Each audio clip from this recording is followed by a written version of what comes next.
আসসালামু আলাইকুম রহমতুল্লাহ।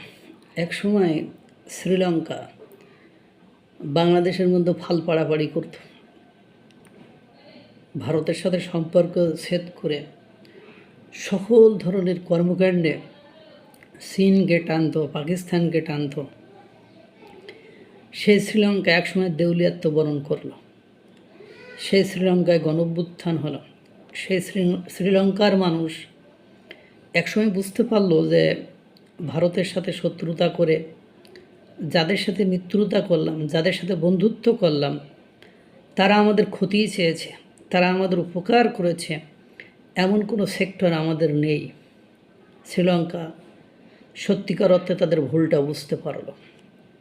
ভুল বুঝতে পারার পরে ক্রমান্বয়ে চীনের সাথে সম্পর্ক, তাদের সাথে যে পোর্ট বিনিময়, তাদের সাথে যে ডেভেলপমেন্ট কর্মকাণ্ড শুরু করেছিল, সেগুলো সব ব্যান্ড করে দিয়ে ক্রমান্বয়ে ভারতের সাথে শেয়ারে সব কিছু করা শুরু করলো। ভারত কখনোই শ্রীলঙ্কার কোনো কিছু দখল করতে চায় নাই।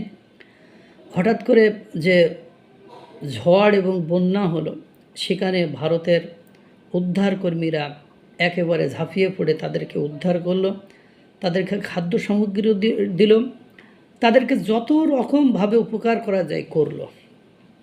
এবং পরবর্তীতে তারা পুরোদস্তুর এখন ভারত নির্ভরতা, ভারতের সাথে পারস্পরিক সম্পর্ক, ভারতের সাথে বন্ধুত্ব, ভারতের সাথে মিত্রতা, ভারতের সাথে লেনদেন, ভারতের সাথে কাঁধে কাঁধ মিলিয়ে কাজ করার পলিসিতে যখনই এসেছে, তখনই আবারই তাদের সেই দেউলিয়াত্ব ঘুষিয়ে তারা গুটি গুটি পায়ে সামনের দিকে এগিয়ে যাচ্ছে।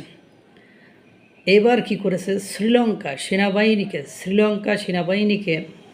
$5.5 মিলিয়ন মার্কিন সরঞ্জাম দিল ভারত।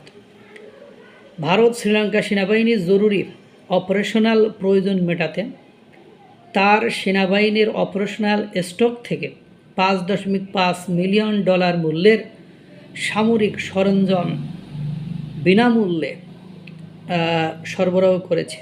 এই সহায়তা ভারত শ্রীলঙ্কার মধ্যে দীর্ঘদিনের প্রতিরক্ষা ও কৌশলগত সম্পর্কের প্রতিফলন। শ্রীলঙ্কা সেনাবাহিনীর তাৎক্ষণিক চাহিদা পূরণে ভারত দ্রুত সাড়া দিয়েছে। এই পদক্ষেপ দুই দেশের মধ্যে সামরিক সহযোগিতাকে আরও মজবুত করবে বলে আশা করা যাচ্ছে। এটাই হলো বাস্তবতা। দেখেন, ভারতের প্রতিবেশীর সাথে ভারতের সম্পর্ক ভালো না। আরে ভাই, এটা তো সম্পর্ক ভালো না। চীন পরাশক্তি, ভারতও ইজ গোয়িং টু বি মানে পরাশক্তি হতে যাচ্ছে, সুপার পাওয়ার হতে যাচ্ছে। আমরা এটা বুঝতে পারি। তাহলে একজন পরাশক্তি আর একজন পরাশক্তি হতে চাওয়া দেশের সাথে সুসম্পর্কে রাখবে না, এটাই স্বাভাবিক। কিন্তু ব্যবসা বাণিজ্য কিন্তু কোনো জায়গায় ঘাটতি তারা করেছে না। আর পাকিস্তানের মতো সন্ত্রাসী, জঙ্গিবাদ, মৌলবাদের দেশের সাথে ভারত সম্পর্ক রাখবে না, এটা স্বাভাবিক জিনিস। আর এই পাকিস্তান সন্ত্রাসবাদ, জঙ্গিবাদ, মৌলবাদের সাথে যারা সম্পর্ক করবে, তাদের সাথেও সম্পর্ক রাখবে না, এটাই স্বাভাবিক। শুধু এখন দেখার বিষয় যে কোন দিকে মোড় নেয়, ঘটনা কোন দিকে যায়।